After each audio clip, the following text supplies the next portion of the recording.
Greetings. My name is Brad Hessel. I am chair of the Wake County Libertarian Party, and this is our regular Wednesday meetup every Wednesday, 7 p.m. at Tobacco Road on Jones Street in downtown Raleigh. However, tonight we have a special presentation. We have actually one of our candidates who's running, going to be on the ballot in Wake County this year. He's running for State House 34. This will be the second time in a row he's done it, actually. He ran in 2024 and would have set an all-time record for the highest percentage of any North Carolina General Assembly candidate in Wake County ever, except that somebody else ran and actually beat him out, another Libertarian in a different race.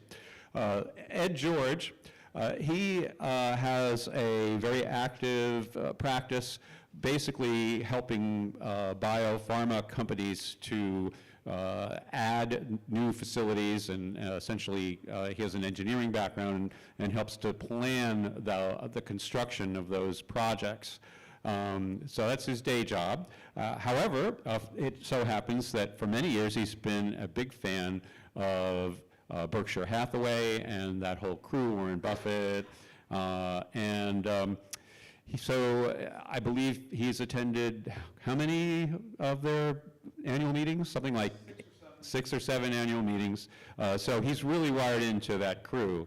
And I am very much looking forward to this evening because I do have some investments, and I'm kind of curious to know how Warren Buffett would value my investments. And I think that's going to be the main focus tonight. So with no further ado, I will turn it over to Ed George. Thank you, Brad. I want to talk a little bit about investing in business valuation. And by business valuation, I really mean any business that you might want to purchase, and think in terms of purchasing all of, even though when we buy stocks, we only buy a piece of that business. So primarily, we want to talk about companies that you can go buy common stocks in. But realistically, this evaluation method is the same method that's used for trading or for buying or selling small businesses. A friend of mine recently sold his engineering firm, and this is exactly the same methodology that was used to evaluate that for the buyer. So let's think a little bit about a company that we all know something about, and that would be McDonald's. When I was a kid, believe it or not, you could get a McDonald's cheeseburger for 15 cents. So my dad loved to stop there anytime we'd go anywhere because he had a whole truckload full of kids, and we had to find ways to make ends meet. So he would do that. We would stop at McDonald's. So I got it, Brad. I think my thing's working. So let's back up. Let's just stay where we are there. I got it. All right, thank you. So let's talk about McDonald's a little bit. So what I would like to know is, somebody came to you and said, hey, McDonald's price just dropped the last few weeks. I think it's a really good deal. You should buy McDonald's stock. Do you think you'd be interested in buying McDonald's stock? First of all, if you like the place, you might think, yeah, I'd like to buy McDonald's stock. I like the business. But just because the price dropped, does that mean you'd want to buy it?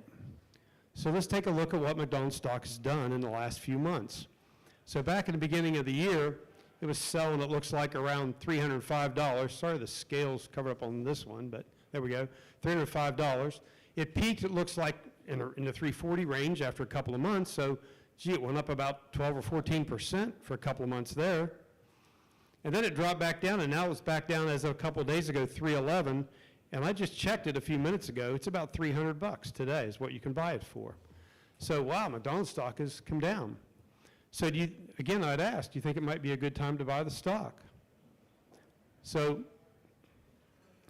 in February, it was $341, to remind you. It peaked, and it dropped back down. But if you would buy it, at what price? Would you go buy it today? Do you wish you would have bought it at $305 and sold it at $341? Or if it goes back to $341, does that mean you still wouldn't buy it because now it's too expensive? How do you know? What price would you use to decide where you would buy this stock? So we don't buy a stock because somebody in the elevator told us, hey, Biogen's down, it's a great deal, you should think about buying it. We don't do it based on what we just think or hear. We have to know why. Peter Lynch was a great mutual fund leader He managed Fidelity Magellan. The older folks in the crowd probably remember Fidelity Magellan. It was the biggest mutual fund for 20 or 30 years probably, through the 80s and 90s, and he was very successful and published a couple of books. And he made a simple statement. You should spend at least as much time evaluating a stock as you would buying a refrigerator. And certainly somebody giving you a stock tip in the elevator is not the time you would take. You wouldn't take a refrigerator tip in the elevator, right? You'd go evaluate that. So what I do is I spend a lot of time studying Warren Buffett and Charlie Munger, and also other, I'll call disciples of Warren Buffett and Charlie Munger. I, through doing this, have learned about other people like Bill Ackman and others, but have written books about how they invest and done a lot of other public talks. So I've studied them for years. So in the interview that Charlie Munger did with the BBC a few years ago, he listed the 4 hurdles that he discussed that were, or filters as he called them, that were necessary for you to decide whether or not you wanted to buy a stock. And the first of those filters is we have to deal with things we're capable of understanding. So you might think, I'm probably capable of understanding McDonald's. They buy some meat somewhere, they buy some bread somewhere, they have a kitchen, and they have customers that come and go. Probably some expenses for marketing. It's probably not that hard to understand. So I suspect with some study, although today we don't understand McDonald's, we probably are capable of understanding McDonald's. We have to have a business with an intrinsic characteristic that gives it a durable competitive advantage. And they refer to that as a moat. So think of a moat as you have a castle and you have a moat around it and you're protecting your castle with that moat. And your competitors in this case are other people with other castles that might want to take your castle so they can have your land. But your moat protects it. And we want to think about a business before we buy it. We'd have to think, what is McDonald's moat? And we can get into what moats are in more detail a little bit later. Charlie says we'd vastly, by the way, Charlie's deceased. He died about 2 years ago, and I didn't comment that Charlie was Warren Buffett's senior partner. He's 7 years older than than Warren Buffett. Warren Buffett basically learned from 2 people in a more significant manner, and then a half dozen others that he talks about from time to time that he learned from. The first would be Benjamin Graham, and that would be his primary professor at University of Columbia when he went to undergraduate school. And the second would be this Charlie Munger that he met a few years later, which really refined his investment technique significantly. And Warren never bought anything since about 1967 that he didn't first ask Charlie whether or not he thought it was a good idea. And I've heard Warren say in public interviews I've attended that in general, the most significant and regular answer he got from Charlie before he got very far with any explanation was no. So they haven't bought a lot of stocks, believe it or not, in their many years. So we'd vastly prefer management in place with a lot of integrity and talent. We want to make sure the people that are running the business know what they're doing. My favorite CEO probably is John Mackey. John Mackey and his partners started Whole Foods, which is a fantastic business. They run a business model that probably is a little more expensive than some other grocery stores we would go to, but they're very successful the way they run their business and what they do. And John Mackey's a fantastic CEO and a great person. And ultimately, before we buy anything, we don't want to pay an infinite price. And this is where the dollar value, what would we pay for McDonald's, comes into it. And that is, we have to have a price that makes sense, as Charlie says, given the normal vicissitudes of life. And you can look vicissitudes up, but I'll do my best to explain it to you. It's the downside of ups and downs of life. So you can decide you want to buy something, but given the normal vicissitudes, I can tell you for sure, if I tell you I bought a stock today, I can guarantee you tomorrow it's going to go down. It always does. So I also have methods to deal with the emotions of what I'm going to do tomorrow when it goes down. I'm assuming it's going to go down, and I'm hoping it's going to go down, because then I'll buy more, because I believe today I bought it at a good price. Okay? All right. So when we get into the calculation concept, we have this definition. And just take a minute and read this slide a second here.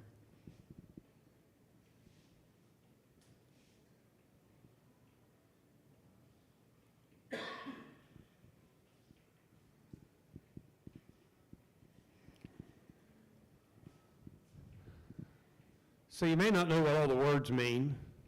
It might feel a little confusing and complicated. but these are basic accounting terms that are referred to on the three primary documents that any business produces that's a public business, and that's the income statement, the balance sheet, and the cash flow statement.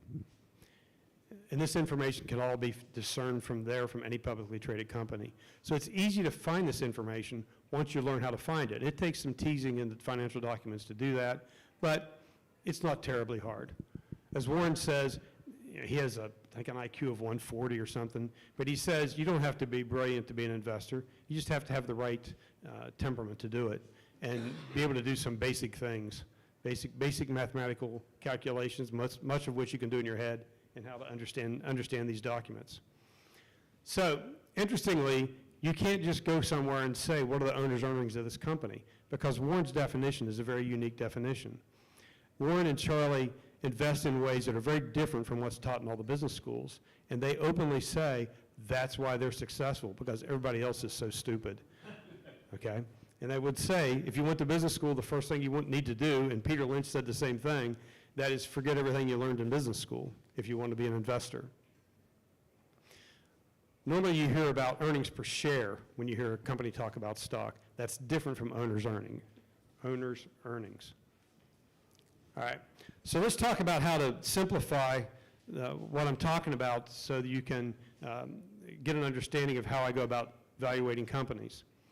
So let's think about a farm. Farms are all around. We've all seen farms.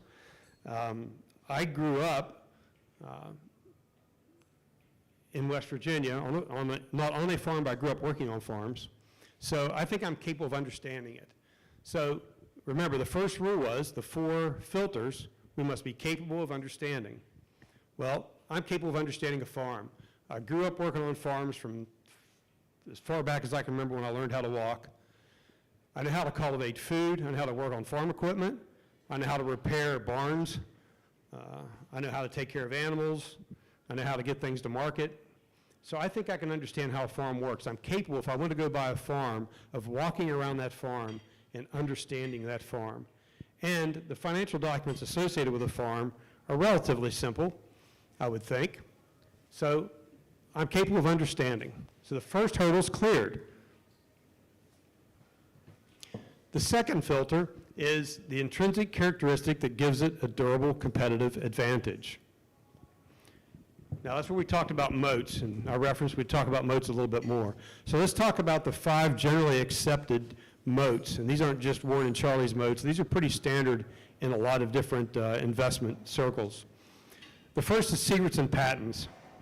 So if a company's secret is KFC's secret recipe for their chicken, then it's hard for other people to compete with them. Most certainly, there are other competitors in the chicken business, but KFC's made a very successful business out of their secret recipe and their slogans, right? So they can understand what a secret and a patent moat might look like. It might be software patents or something else, if you understand that kind of business. The second is a barrier to entry. Now, Burlington Northern Santa Fe Railroad is a railroad that runs from Long Beach east across the country. So every time a ship unloads at Long Beach shipyard, if it's going to load on a train, it's going to load on BNSF.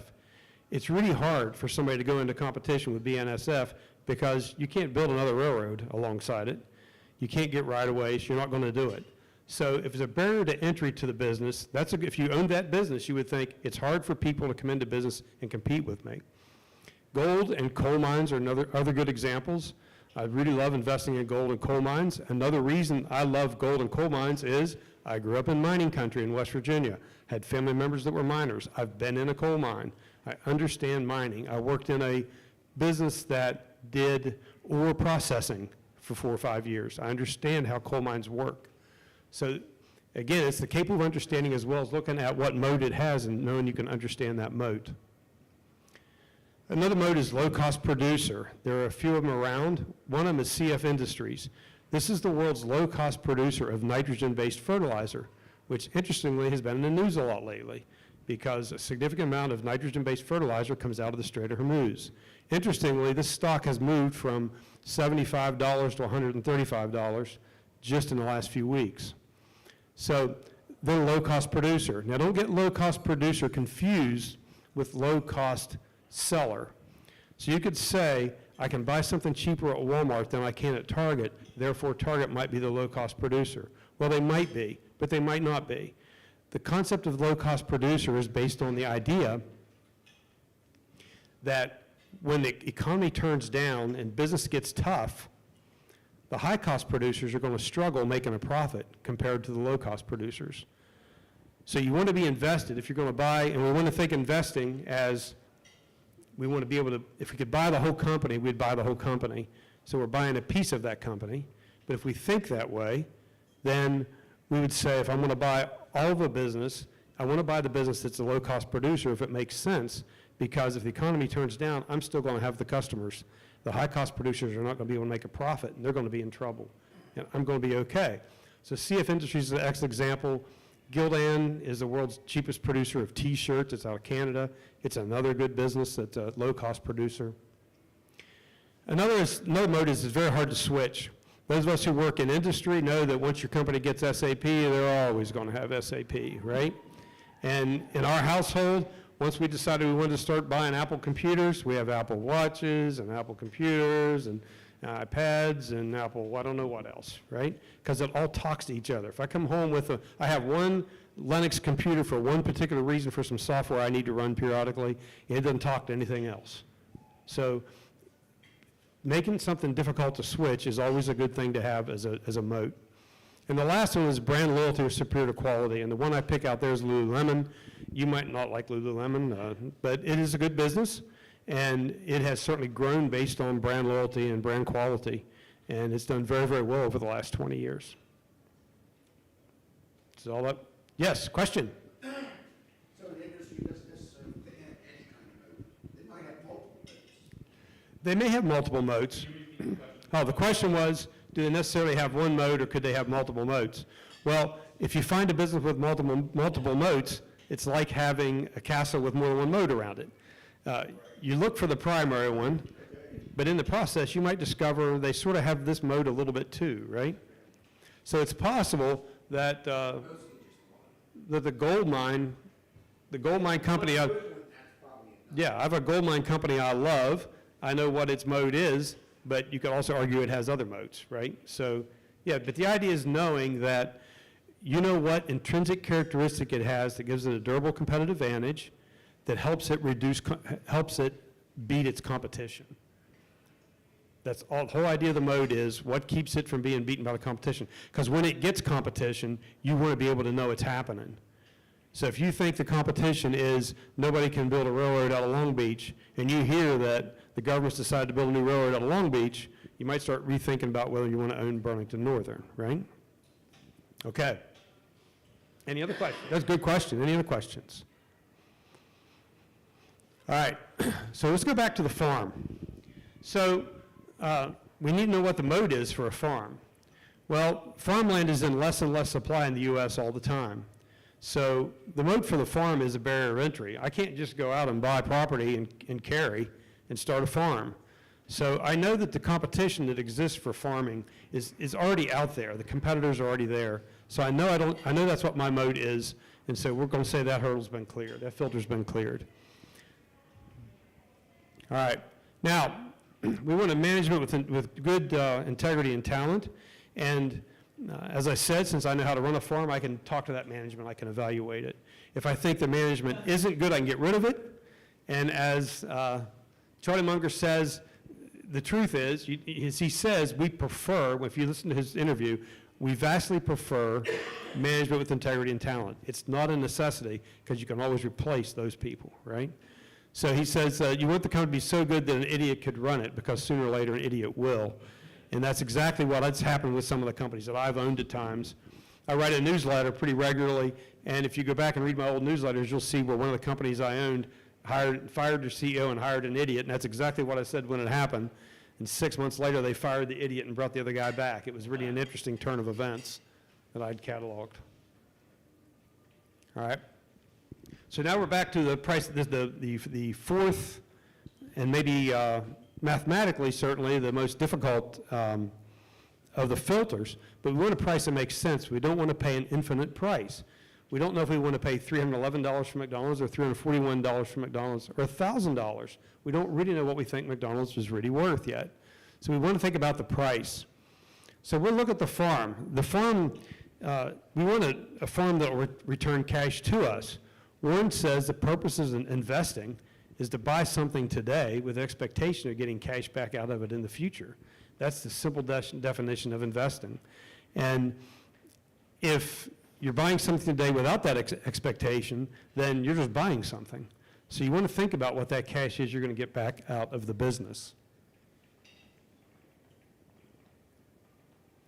So what makes sense for a price for the farm? Well, we need to study the farm. So let's say the farm's revenue is corn. And every year the corn produces, from that farm, it can produce about 1 million bushels of corn. And let's say that the local market, the farmer can get 20 bucks a bushel. So it's pretty straightforward. So we know what kind of revenue we can get. That's the money coming into the farm, is the revenue after we've bought it. Now we need to be able to also think about the expenses. So the corn was 1 million bushels. It's $20 a bushel, it's $20 million. What are the expenses? Well, the expenses of running the farm, we're going to make the assumption we pay cash for the farm. And we got to think that way when we buy the stock. We're going to pay cash for the part of the business we buy. So we think that way if we would buy the whole business. So the expenses are the seed, the equipment, the labor to run the farm, insurance, utilities, taxes, all the sorts of things we have to pay to keep the farm functioning. So your goal when you evaluate the business is to try to figure out what all the expenses are of this business.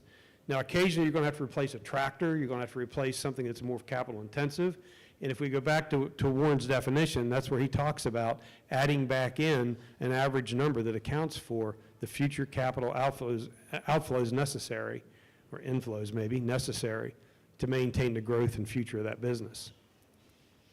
So we have to think about all that. But for now, let's just assume we've figured out what that annual capital outlay is, and we roll it into we can treat it like an expense. It's an annual cost for us as the owner. Let's say those expenses run $15 million a year. Now, so what is the farm worth? Well, we figured out what the revenue was and what the expenses are, and Warren says the business is worth a total of all the cash it throws off, that's his term, from now until infinity. Well, we looked at the revenue of 20 million and the expenses of 15 million, and we came up with 5 million a year of cash we're going to get back.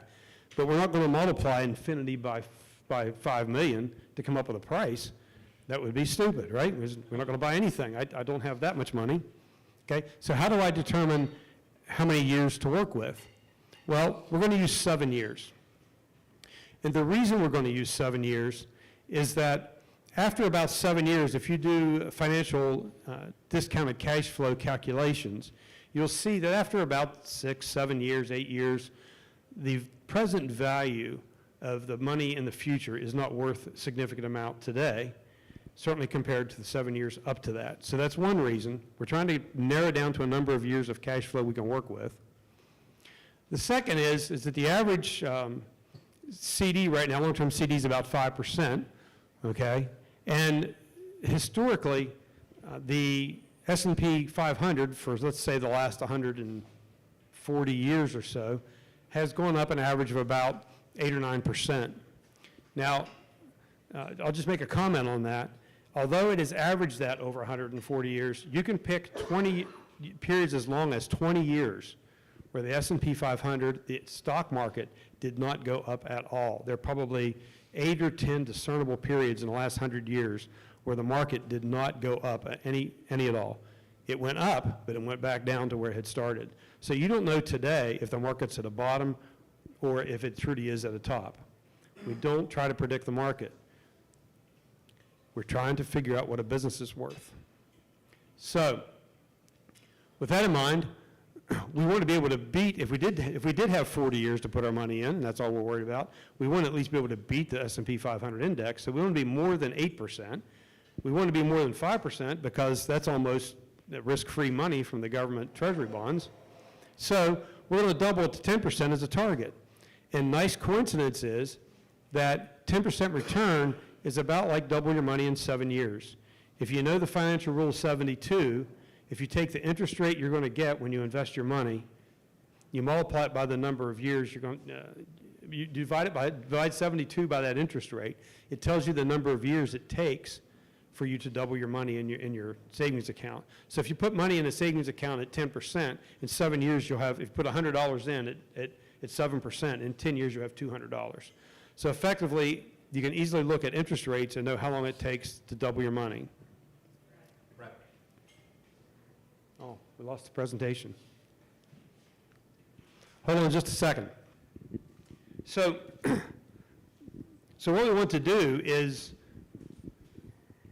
find a price that's 7 times what we're going to get from cash flow from the business. Well, there's a nice rule that many hedge fund investors work with, and Mohnish Pabrai, who is one of my favorite investors of all time, he's a living investor today, he lives in Austin, Texas, and he would say it's better to be vaguely correct than precisely accurate. So we're not worried about getting the exact price for this business. As Warren said, we're going to invest today with an expectation that we'll get money back out of that investment in the future. So we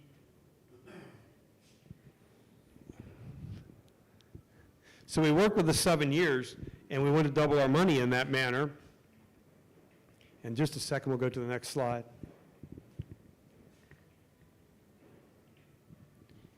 Maybe. So with Mohnish's advice in mind, we want to be approximately correct. So we use 7 years, even though you could say 7 years of cash flow might be affected by inflation or something else. It doesn't really matter. All we're worried about is getting a number that's approximately correct. So let's say 10 years ago, about the time that I met David, Chipotle Mexican Grill, you may remember, was having a serious problem with food contamination. Chipotle's stock dropped from $550 or so down to around $200, $225. And they had these contamination events. Well, everybody was all afraid that, gee, they've got this horrible event going on, Chipotle is going to go out of business. Well, stock continued to drop, and when it got down to about $175, they fired the CEO and got a new CEO. About that same time, they had another event, another contamination at a store in California. So it didn't matter then if I bought that stock at $175 or $200 or $225. When they hired the CEO, the price jumped within a couple weeks back to $225. I knew that stock was worth between $500 and $600 at least, and it still was in a price range. It was that cheap. So it didn't matter if I was precisely correct, if my 7 years was right, or 8 years was right, or 9 years was right, to get my money back. What mattered was, and it didn't matter if it was 200 or 250. What matters is that I could get the stock at a great deal. Interestingly, since that time frame now, Chipotle stock went up a factor of more than 10 or 12 in 10 years. So just by selecting a price that looked like a vaguely correct price, you could have easily made 10 times your money in 10 years just by buying Chipotle stock. So we will now talk, let's see, we have the profit calculation. We talked about the $5 million. Everybody should be able to see the slide presentation again. And the $5 million is what Buffett called in his definition the owner's earnings. So we would pay $35 million for this farm, right? It's 7 years worth of owner's earnings cash from the farm, $35 million. So once you figure out, and again, the teasing out of the financial documents takes some time and effort, and we don't have enough time and effort tonight in an hour to go through all of that with a company, but that's something that you can learn to do. But we've basically determined it was making $5 million a year, so we're willing to spend $35 million to buy the farm. But what's going to happen tomorrow? Tomorrow I'm going to walk my fence line on my farm and go down along the hill on my fence line. And my neighbor is going to be over there, and he's got a farm just like mine. And he's laughing at me, and he says, "You idiot, your farm's not worth $28 million. Your farm's not worth $30 million. And every day I see my neighbor, and he yells out some different price for my farm. Okay? So think about how that'd make me feel. I bought this farm, and this guy thinks it's worth less than I thought it was worth. Do I worry about that? Do I worry about what I paid for the farm? Did I ask that guy how much I should pay for the farm before I bought it? No. I figured out what it was worth. I didn't worry about what he thought. So no, I'm not worried. I don't care what he thinks. The stock market is the world's biggest open liquid auction. You can go tomorrow and buy any of 3,000 to 5,000 different companies at a price that you can bid and negotiate. It's an amazingly liquid market. In an auction, prices never make sense. Do not confuse price with value. I bought my farm for $35 million because I know I'm going to get at least $35 million back out of it in 7 years. I'm going to keep that money in my pocket, and I'm going to own the farm for free. I don't care about this guy next door. What I ought to do is say, hey, buddy, I'll give you $28 million for your farm, and I'll have two farms that are worth $70 million that I didn't pay $70 million for. We don't want to wake up tomorrow and find out somebody's offered less money for our stock. I guarantee you the stock I bought today will be worth less. We'll be able to buy it cheaper tomorrow, because that's just the way it works. It's called the emotional rule of investing. The emotional rule of investing says any stock I buy today will immediately drop in price. Okay? That's just the way it is. All right. So, as Benjamin Graham, and I mentioned he was Warren Buffett's teacher at Columbia, as he says, in the short term, the stock market is basically a voting machine. In the long term, it's a set of scales. It's a weighing machine. So we really learn what something's worth in the long term, not the short term.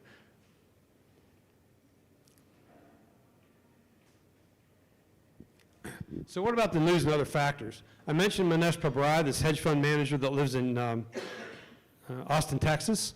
Here, he and I are together at an event, and he talks a lot on YouTube. You can find him. He does a lot of talks. He likes to share what he knows. He's been incredibly successful. I think when I met him, he had $240 million of other people's money. Half was his and half was other investors' money under asset and under management. And I think he's a little over $1 billion today. He's done quite well. And he's a great advisor to me sometimes. I get the opportunity to talk with him occasionally. So he says, focus, focus, focus. Nothing matters but the farm. Nothing else around you matters but the farm. The market can change, things can happen. We've been through 2 world wars, a Great Depression, all sorts of economic upheaval. In Warren Buffett's lifetime, 14 presidents, 7 Republican and 7 Democrat. And in all that time, businesses have done well in America, and we haven't worried about what the news was. So hopefully we can keep businesses doing well in America, and we can continue with that attitude. If you really believe I'm not buying stock because I think the stock market's going to drop, then you ought to forget. If you think you're that good, you should forget about buying stocks. I can teach you how to bet on the market. And you can just put all your money on a bet that the market's going to go down if you really think that. I cannot buy and sell stock based on what I think the market's going to do. I don't know what news is going to happen. It's going to change the market. I'm not buying the market. I'm buying a company, just like I would buy a lemonade stand or a farm or the next door duplex, because I know what it's worth. I know what I can get out of it. I know how I can make money for it, with it. So what did I not do? I didn't try to determine any kind of book or asset value. I told a good friend of mine one time I was investing and what I was doing. He said, well, the first thing I guess you do is figure out what all the assets are worth. Well, what's worth mean? I don't care what the assets are worth. I didn't do a comp on the farms. I didn't go to the local farm realtor and say, what are farms selling for? I don't know if farms are being sold for too high of a price or too low of a price. I have no idea. And my best bet is anybody buying a farm isn't really analyzing it properly. I'd rather trust myself and not them. So I didn't worry about that. I did walk around and look at it so I could tell if it was a horrible condition or good condition. I want to discern if I think it's being managed well and what the general condition is. I didn't listen to CNBC or Jim Cramer or anybody crazy just yelling on TV about what you ought to do. In fact, I barely even pay attention to the news. I was off social media. I finally went back on social media because I had to, because Brad told me I need to have a social media presence to run for office. I don't get distracted. I barely read the news. I read headlines. I almost never click on an article. Okay? I don't want to be influenced by the outside world. And I didn't take my broker's advice. Warren Buffett says that Wall Street is the only place where a millionaire drives up to an office in a Rolls Royce and goes in and turns his money over to a guy that showed up at the brokerage office from a Subway. And that is correct, right? The brokers are just showing up because they want a job. If they really knew what they were doing, you would never meet them. They'd have their money invested. All right? But what did I do? I focused on something I was capable of understanding. I talk about this gold mine that I love. A couple years ago, I wrote in a newsletter about this gold mine. It's called oil mining. I don't give financial advice. I'm happy to tell you that in this way, because you understand this, the man says I'm not allowed to give financial advice, and he'll throw me in jail if I do give financial advice. So please, don't take this as financial advice. But I wrote about, what I do is I issue a newsletter once or twice a month, and all I do, and I just sit down and write about what I'm thinking about, and I put it in a letter format and send it out. And you could say, well, why do I do that? I don't charge for it. I do it because friends of mine would say, hey, Ed, tell me what you're doing. Tell me what you're doing. You ought to be writing it down. So I wrote it down a couple of times and sent them emails. And I realized that if I'm going to write something down and send it to people, I better be sure I know what I'm talking about. So it actually made me a much better investor to do that. In fact, now, Mohnish and a couple other hedge fund managers I know read my newsletter, and sometimes they send me a note and say, you got a swing and a miss on that one, buddy. You need to think about this problem you didn't think about, right? So I get some feedback as well. So it makes me really focus. So, and I do what I say I'm doing in my newsletters. It's transparent. I don't charge anything for it because I don't want the man on my back. So I made sure I was looking at something I was capable of understanding. Oil mining was something I was able to understand a couple years ago. I wrote about it. It was selling for $3.50. Today it's 15 bucks, right? So things like that sometimes go well. I don't always do well, but I've been successful at times with some of my investments, and you can read about all of them. Warren Buffett says, stay within your circle of competence. He talks about your circle of competence as being something that encompasses all your knowledge. You do not want to invest in something you're not capable of understanding is outside your knowledge. So you have this circle of competence, and within that circle, you want to stay as close to the center as you can. You get to the edge of your competence, you have greater risk of messing up. So I do not invest in anything I don't think I'm capable of understanding. So Warren tells this great story about when he met Bill Gates. Bill Gates was this young entrepreneur and was trying to raise funds for his company. Excuse me. And one of Warren's relatives knew Bill Gates' mom, and they had dinner at their house, and they said, you need to meet my son Bill. And Bill came over, and they went in the den and talked for a couple hours. And Bill tried to convince Warren to invest in his company. Well, at that time, there were lots of computer geeks in California trying to figure out how to use this latest invention. And Buffett had been a bunch of them. So after they talked a while, Bill said, what do you think? And Warren said, well, I'm not capable of understanding what you're doing. I can't invest in what I don't understand. And Bill said, well, what do you mean? He said, Bill, do you like to chew gum? He said, yeah, I chew gum. He said, I don't know if people are going to be using your computers in 10 years or not, or 20 years or not. I don't know if something better is going to come along. He said, but do you think people are going to be chewing gum in 10 years? He said, of course people are going to be chewing gum in 10 years. So Warren Buffett said, thank you very much for the conversation. I'm going to buy Wrigley Chewing Gum Company, which he promptly went out and did, okay? So we have to do things we're capable of understanding. If you ever hear Warren Buffett talk, even as recently as last week, he gave an interview, he talked about 98.5% of the stuff he reads about, he's not capable of understanding. He only focuses on what he knows.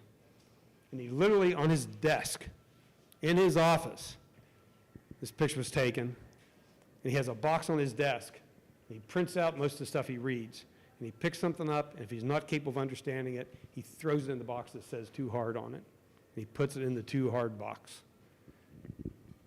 A friend of mine that's a book author, has been in the office and said, yeah, it's really there. It sits right there on his desk. So we need to be capable of understanding. So here's Mohnish, my friend mentioned before, and here he is with Charlie Munger, actually. And Charlie Munger says, invert, always invert. And Mohnish talks about this as well. And what do we mean by invert? I spend all this time convincing myself that my investment is a good idea. I look at the farm, I figure it out, I think I can do it. Now I need an inversion story. I need to look at it from the opposite side. what would be my argument if I could convince somebody it's a really bad idea to take this investment? So probably while I was doing my investment research, reading about the management, reading about the company, walking around the farm, driving around the area, I thought about things that might go wrong. Gee, maybe this is in a floodplain. Maybe it could have a bad storm, could destroy the barn. You want to think of all the inversions to your investment story. With my oil and mining company, they had a really bad storm, part of the mine washed in, stock price tanked because everybody said they weren't going to be able to make any money. What did they do? They went out with their big equipment, they dug all the dirt out of the hole, and they went back to work, right? Because they were able to solve that problem. That was an inversion possibility. Something could go wrong with the mine, and I thought, they're going to fix it. So you want to know what all the inversions are you can think of so that you can figure out if it really is a bad idea, if you've convinced yourself, oh no, I found something, this is a terrible idea. In addition, if you do a pretty good job of determining what all the inversions are, when one of them happens, you're not afraid. You say, oh, yeah, I knew that could happen. Remember when the CEO of Lulu said the reason why people could see through some of their clothing, if you remember there was a problem that the cloth was too thin and people could see through some of the ladies' clothing. And what did the CEO say? Anybody know what the CEO said when he found out about that? He said, some women just aren't built for our clothing. They're a little too big to be wearing it. All right? That killed the stock price for a while. Okay? So there was an inversion. The CEO could be an idiot. Okay? So that happens. Yes.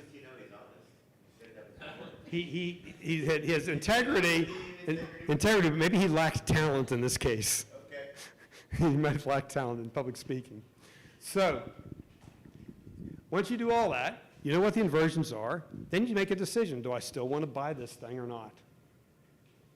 I haven't asked a broker. I haven't gone on CNBC to say what they say. Now, what I will do is I'll go out in the world. There are web pages that only post people's evaluations of companies. And I'll go to a web page that does something like that, and I'll read all the bad stuff somebody's found about the company. Because they might find something bad I didn't know about. And then I can go look into that bad thing. I don't listen to their advice, but I'll use them to help look for inversions. All right? So remember our McDonald's? We talked about it. Remember this slide? McDonald's was at $3.41 in February. It dropped back down. It's $300 today. Would you buy McDonald's? No, don't know. Right? Even though I can walk down the street and see McDonald's, you don't know what price you'd buy it at. Because you've got to figure out what its revenue stream is, what its expenses are, and all the inversions it can experience. Yeah, Burger King, Whataburger might wipe them out. You've got to be ready for that. All right? So the most important thing is we don't start with the price. We start with figuring out the value. So when the guy in the elevator says to you, buy Biogen, it's down $40 to $40. The good advice would be, buy Biogen. I think it's a really strong company. Right? So you can go evaluate it. You don't want to know the price. And I rarely look at the price, very closely anyway, before I evaluate a company. Some of the companies I find because I realize somebody else is buying it that I trust. If Mohnish Pabrai is buying something, I'm going to look into it. And because some of these, a hedge fund manager that has more than $150 million of assets under management, they're required once a quarter, within 15 days of the end of the quarter, I think it's 15 days, maybe it's 45, at the end of the quarter, they are required to publish their trades. So you can find out from the SEC what everybody's doing. So if they have more than $150 million under assets. In addition, if they own more than 10% of a company, they have to report at the end of the quarter. So I know what these guys are doing, even if they don't tell me. Some of the, one guy didn't mention here, actually tells me when he buys something. He says, hey, look at this, Ed, what do you think, right? After he decides to buy it. But generally, I just find information that's publicly available. Just have to learn where to look for it. And I watch what these guys do. So I'll find out that Prem Watts is buying oil or coal, or oil gold mine company, and I thought, great. I'm not going to buy it because Prem Watts is buying it, but I'm going to go figure out why he's buying it. And I do the same thing with Mohnish and about 12 other investors, that when I find out they've done something, it's earnings season's upon us. If you don't know what earnings season is, once a quarter, every business that's publicly traded in the U.S. has to publish its earnings for the quarter. They do it whenever they want to, But there's a cluster of earnings that happens during a 6-week period starting in a week or two. And when that happens, then all these earnings announcements occur within a period of time. Then you can look and see what's going on with those companies. That's the best time to get information about them because they're talking about themselves, okay? And then I would look and see what's going on with that company at that time if I was interested in it, maybe as a recent information. But I wouldn't base too much on that. But that's a little bit different story to get into. Which you can get into if you subscribe to my monthly newsletter. Now, all you have to do, you could tell me you want to be on it and tell me your email address, and I'll misspell it, and then I'll get it wrong. So if you go to my webpage, the young lady here with the heart on her sweater will see my email, and she'll put your name on my email distribution. And the next time I send out an email distribution link, I guess we send out, you'll get my next newsletter. As I said, I write about one a month. If you go to the web page and go under the Investors tab at the top and go to the bottom of the page, we've posted probably 35 or 40 newsletters that are there that you can just read. And again, that's, remember the disclaimer. Don't tell somebody I gave you advice and then they think you're giving them advice I gave you, but you're welcome to share the information. I do it to make me better at what I do and to share with my friends. Now, if you are interested in taking a class, I offer classes. And those classes are also described in the course descriptions on my webpage. And we teach 3 or 4 classes. And sometimes I combine it into one sequence of all the classes except for one. But I do that periodically. And they are not free. I do it at a local coffee shop at night. I rent out the coffee shop. And I have materials. And we go through a period of 3 or 4 consecutive weeks for a couple of hours. And I'll go into a real deep dive with example stocks, go into the financial documents, and just completely be transparent about how I do what I do to a greater level of detail. But it takes a couple, 3 or 4 hours to dig into that, so it would be a couple of weeks of study. In addition, I teach how to trade options and what options are. I trade a lot of options against the stocks I own to make extra cash. There's other tips and tricks there too. I do charge for those classes though. But we don't post when we have a class. We just find out we have some people interested, and we set one up periodically. So just send us a note if you're interested. Questions? David, do we have a portable mic for questions?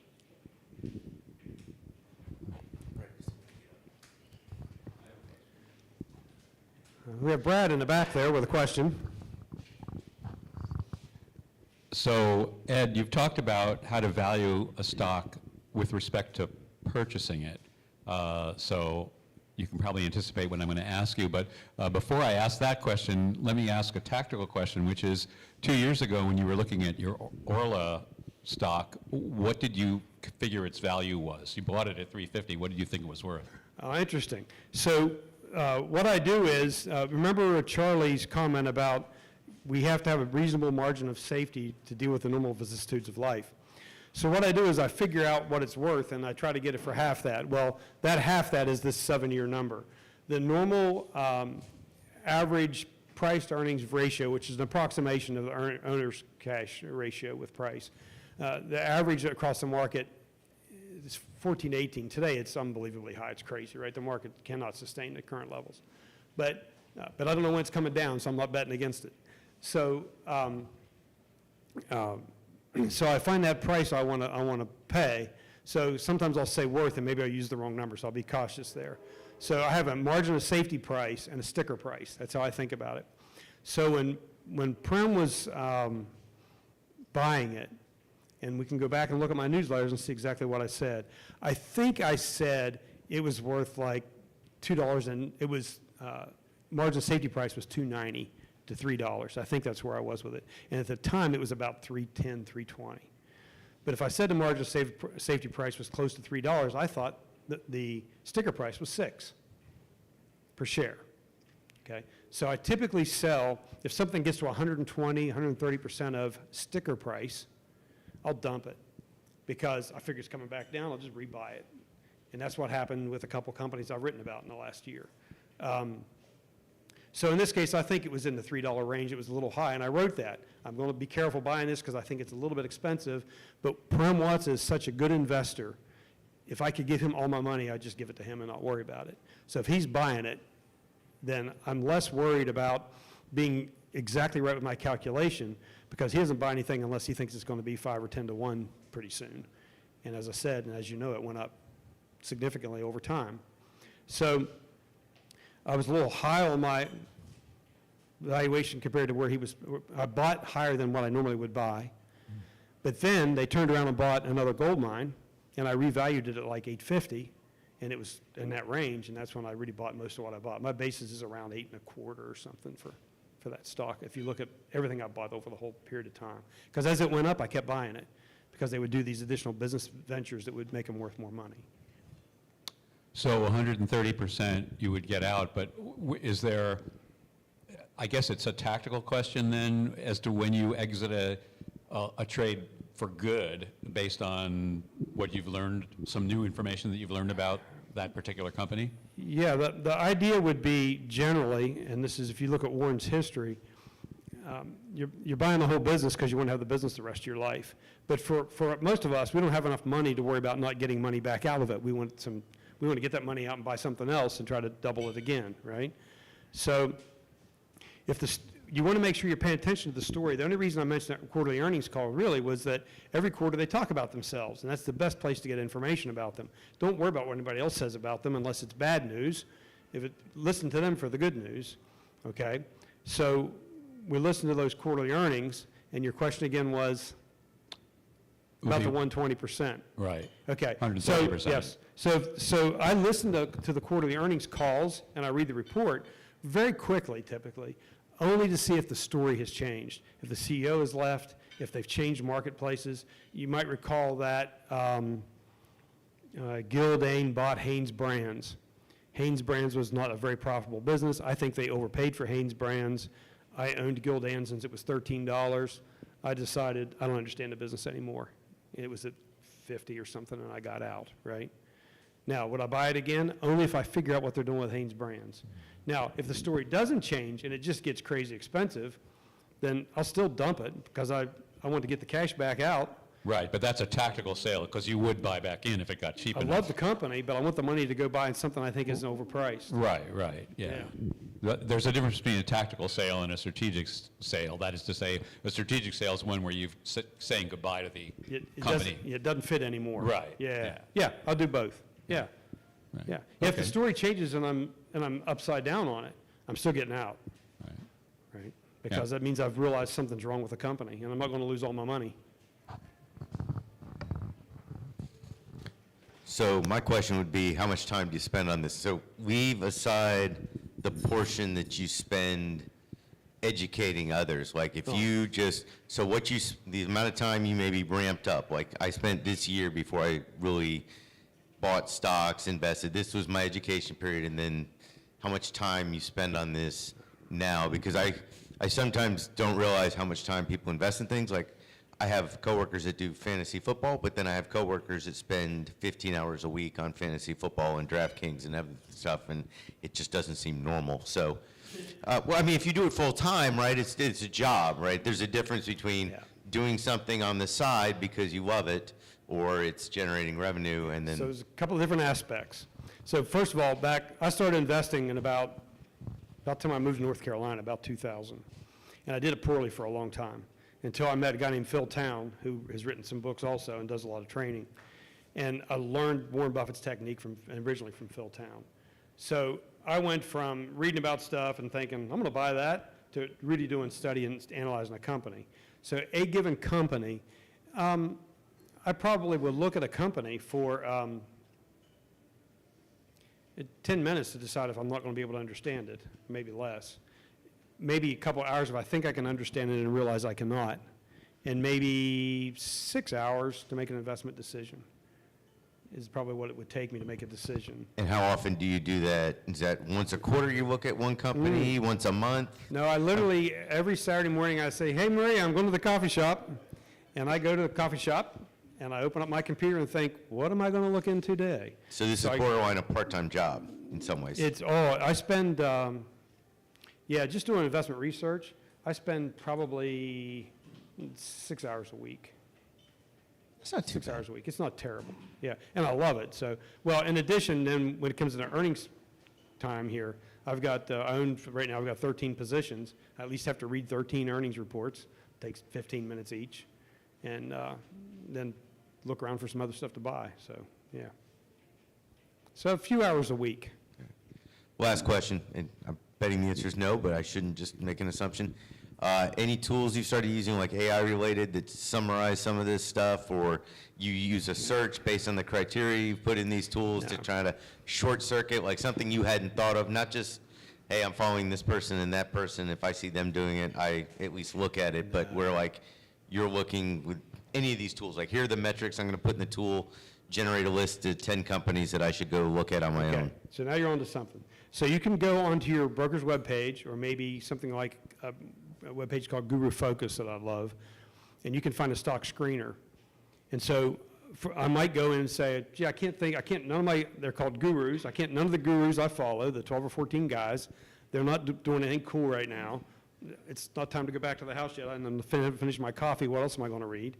And I'll go on to Guru Focus Screener, and first of all, I try to invest in companies that have no debt.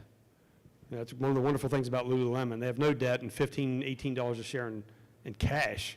So if you buy them for $165, you get them for $147 because you get the $18 cash with it, right? So, but I'll go into a screener like that and say, list all the companies, American companies, maybe Canadian companies, maybe Cayman Island companies, because a lot of American companies have moved to the Cayman Islands, okay? So I would screen for those. I would screen for companies with no debt. I would screen for, if I could, companies have increasing free cash flow, because free cash flow is a pretty good approximation to the owner's earnings that Warren uses. It's not quite right, but it's pretty close. It's easy to adjust. If I get one that's got ever increasing free cash flow, I'm probably going to go look and see if their owner's earnings is doing the same thing. See, I will use a manual screener like that to pick certain characteristics, for sure. I will not go into AI and try to give information and have it find something.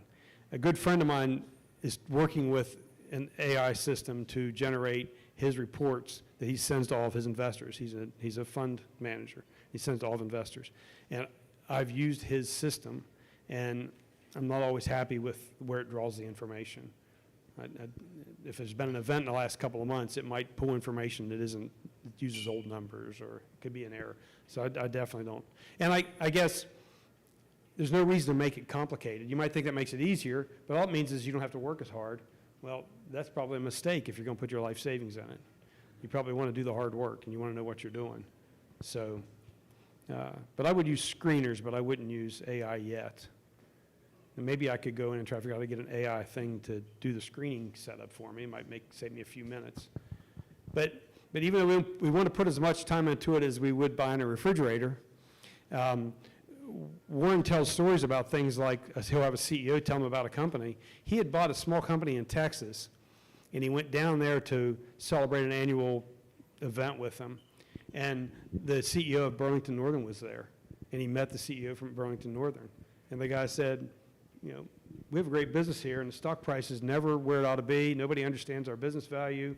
We'd like to sell this business to somebody who'll pay us what it's worth, so we can get our money out of the stock and out of the business, and for the stockholders get the money. Warren said, great, come to Omaha. Guy flew into Omaha.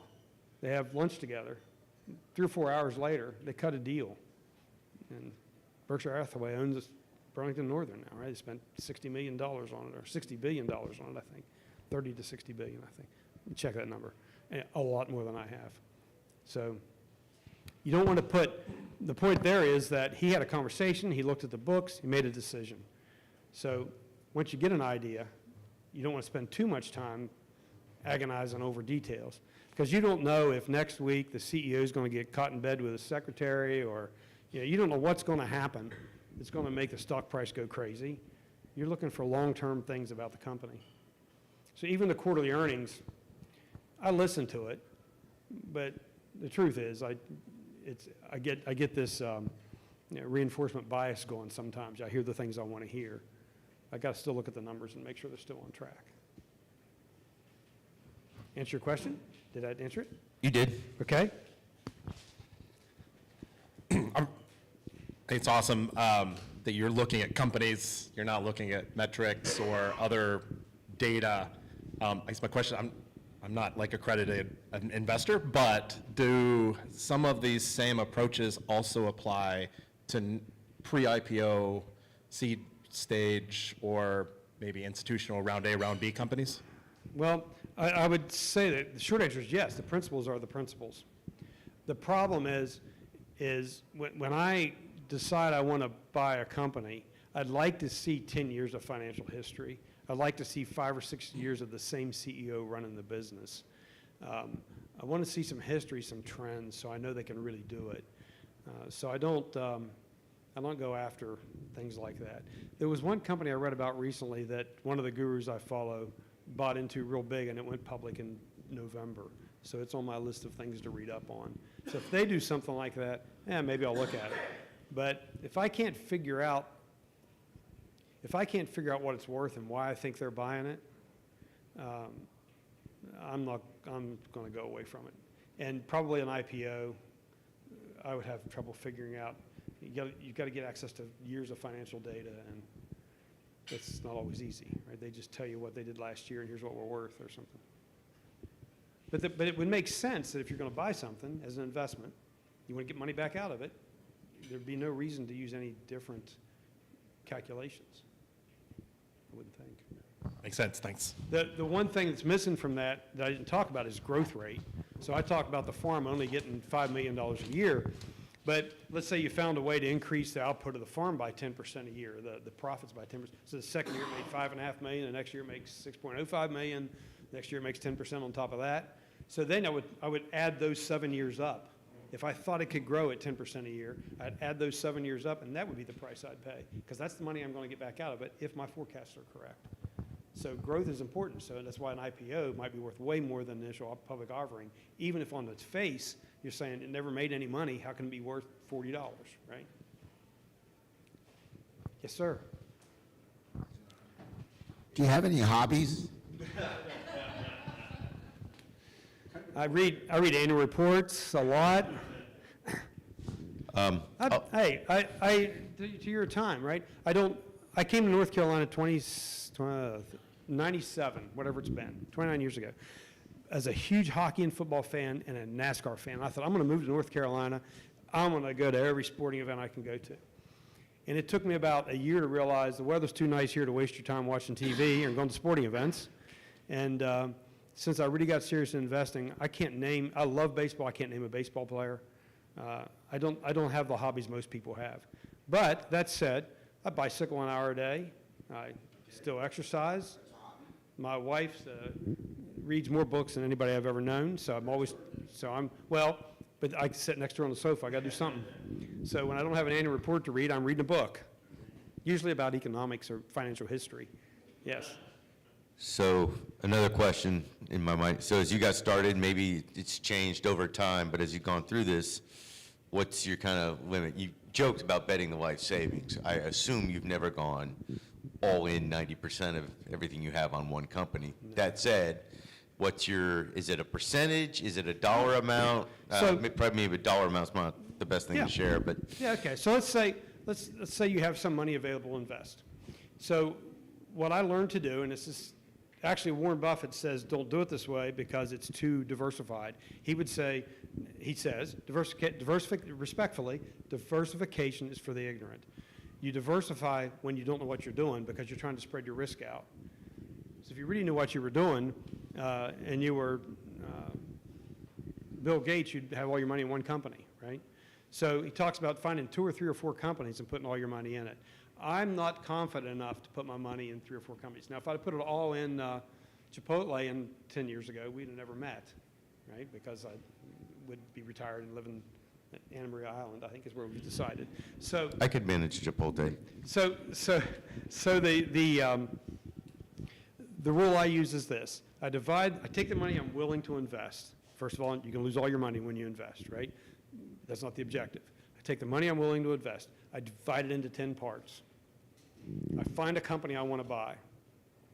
And I say, great, it's time to buy this company. I take 1/4 of 10%, 2.5% total then. And I go out and I buy 1/4 of it. And I'm praying the stock drops tomorrow like it usually does when I buy stock. And when it drops tomorrow, I'm going to buy another 1/4. Okay? and then I'm going to wait a little bit. And I'm going to hope I get my whole 10% in before the price takes off, and I miss my opportunity, because I won't chase the price. Once it goes past the price I'm willing to pay, I stop worrying about it. And it's where I also use options. So it's really too complicated to get into here, but you can sell an option like your homeowner's insurance guy sells your insurance. So you can sell an option even though you don't have an option, you can sell it.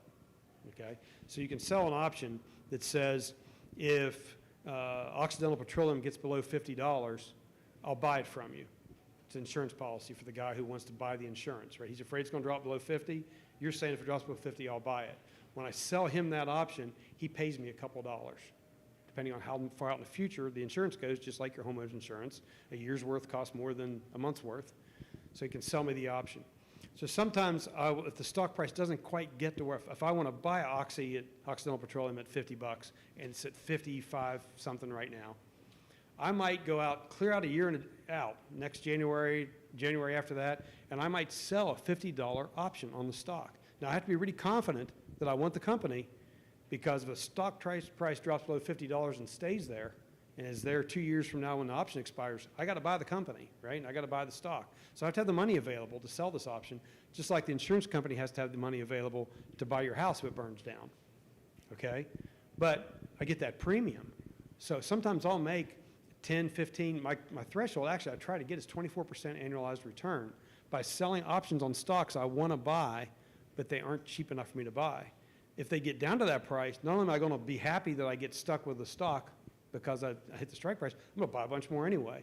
So I might buy a fourth of it today and a fourth of it tomorrow and say, tell you what, I'm going to go out in January and sell an option to buy another fourth at $5 below the current price. And when you sell the option, it's like when you buy insurance. Money goes right into your pocket when you sell the option, just like the insurance man puts the money in his pocket. So you can use that money for something else. But you have to have money available if the house burns down. Too long of an answer? Or No, good no, answer? that was, you gave some percentages there that work. Yeah. But I never buy 10% on day one because I know it's going to be cheaper tomorrow. I'm not going to nitpick, Brad. 13 positions, 10 buckets, doesn't matter. I'll listen to that. Oh, so I'll tell you why that happens that way. You made a comment, one of the members of the audience made a comment about 13 positions that I'm holding isn't 10%. Well, that's because when I bought the first 10, they were 10% each, but I made a bunch of money on some of them. So then I stepped back and said, what was my original 10% number? Now I'm going to put that much money into the 11th stock. And I got another 10% I'm putting in the 12th stock. So I don't look at my whole bankroll because my stock prices go like this, right? I've got some that doubled and tripled in value, but I still look at what my threshold for buying was when I started putting in 10% in. Kind of what I do. All Yes, right. I'm vaguely correct. I'm not precisely wrong. Any other questions? If I had a question. And now I think I've forgotten that question. Son of a bitch. All right. I've talked about 10% of 13 times 10 is more than 100. Yeah, okay. Did you go on the Yeah, so you mentioned the index funds are for the ignorant, and I'll let that go. But so how do you, how long do you feel like you can unplug, right? So if you go on a 2-week vacation, is he still checking this stuff and he can't just let it go? Because, the advantage of the ignorant is they can buy the index fund and just skip away for 20 years and, check it once every year when they get those statements. And So I could let it go, but I love it. It's like, Okay. it's like you love football and you go on vacation during football season, you're still going to check the football scores, right? so you feel like you could let it go for 3 or 4 weeks at a time and not really Oh, yeah, in keep fact, up with I- it daily, and you'd still be a sane human being with I mentioned all of your money. Gildan, and I bought it in the $13 range. I don't know, probably about the time I met Maria. It's been a long time ago, $12, $13 range. And I probably went 2 or 3 years without even listening to an earnings call, because I just might glance at the price and see it's still just trucking along and not even pay attention.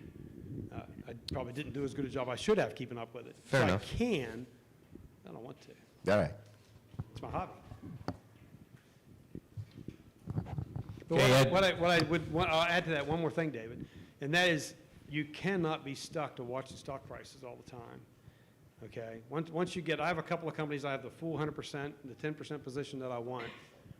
And I just kind of monitor it. I don't worry about, did it go up or down today?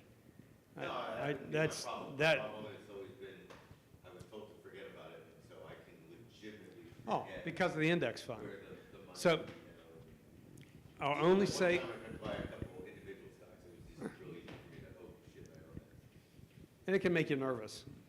But I think that once you get good at it, you would quit paying attention. But you have to, it takes a lot of time and confidence. You have to get to the point that you truly are excited when the stock that you own drops in price. And that's a heck of a threshold to get over. So, So I'm a numbers guy, but I just can't get into this at all. okay? You know, just personally. Oh, you can't, I'm not what I'm, you can't get into what I'm saying, you can't get into doing that. Spending so much time on it, I'm a numbers guy, and it's just not interesting to me at all. I'd much rather just give my money to something. Well, then, I've got an account that I run that I'll go and look at, and I'll use this information to look at what he buys for me. But in terms of doing it for myself, I just can't get into it. so, it's not a criticism, like I said, he says it respectfully, right? If you can't get into it, you better not go out and buy something, because you don't know what the heck you're doing, right? Yeah, that's fine. Thanks, Brad. Okay, Ed, thank you very much. Appreciate you putting all this together for us, and good luck with your endeavors. I just want to mention that our hosts at Tobacco Road, obviously, we appreciate their moving heaven and earth to accommodate our various requirements, so please be sure to tip your server.